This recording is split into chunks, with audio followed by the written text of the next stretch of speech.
क्या था?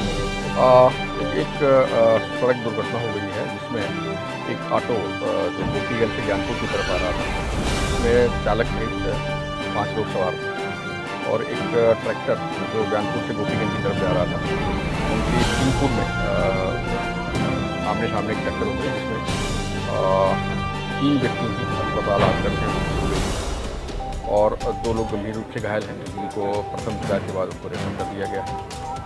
घायलों में ऑटो चालक सुनील, एक तनुज श्रीवास्तव और एक मुरलीधर 3 व्यक्ति हैं जिनका मृत्यु हुई है। इन तीनों मृतकों के शव को हमने मोर्चरी को भेज दिया। इसका सर्वमनी के अभी परिजनों की सहमति से पोस्टमार्टम अभी करा करके आगे की कार्रवाई कर रहे हैं। ट्रैक्टर चालक के बारे में जानकारी की जा रही है। ट्रैक्टर को पकड़ लिया, उसको थाने पर खड़ा करा दिया। ट्रैक्टर चालक के बारे में जानकारी की जा रही है। जानकारी हो जाएगी फिर उनकी गिरफ्तारी करेंगे। ज्ञानपुर गोपीगंज मार्ग सिंहपुर नहर पुलिया के पास ट्रैक्टर व ऑटो के बीच टक्कर में 03 लोगों की दुखद मृत्यु तथा 02 व्यक्ति घायल। अपर पुलिस अधीक्षक सहित प्रशासनिक अधिकारियों द्वारा तत्काल मौके पर पहुंचकर शोक संतृप्त परिजनों को दिया जा रहा सांत्वना।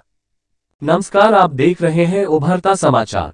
गोपीगंज दिन मंगलवार को सायं थाना ज्ञानपुर क्षेत्र अंतर्गत ज्ञानपुर गोपीगंज मार्ग सिंहपुर नहर पुलिया के पास ऑटो व ट्रैक्टर के बीच जोरदार टक्कर हो गई।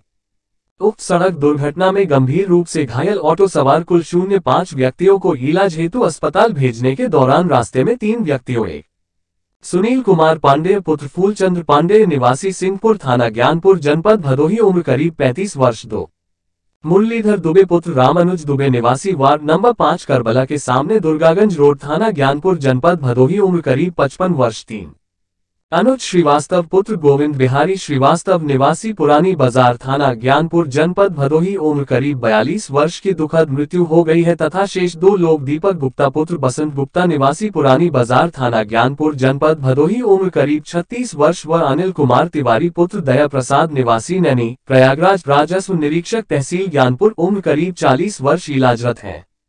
स्थानीय पुलिस द्वारा मृतकों के शव को कब्जे में लेकर आवश्यक विधिक कार्यवाही की जा रही है। दुर्घटनाग्रस्त वाहनों को सड़क मार्ग से हटवाकर यातायात सुचारू कर दिया गया है। अपर पुलिस अधीक्षक सहित संबंधित प्रशासनिक अधिकारियों द्वारा तत्काल मौके पर पहुंचकर शोक संतृप्त परिजनों को सांत्वना दिया जा रहा है। साथ ही हर संभव कानूनी मदद हेतु आश्वस्त कराया जा रहा है।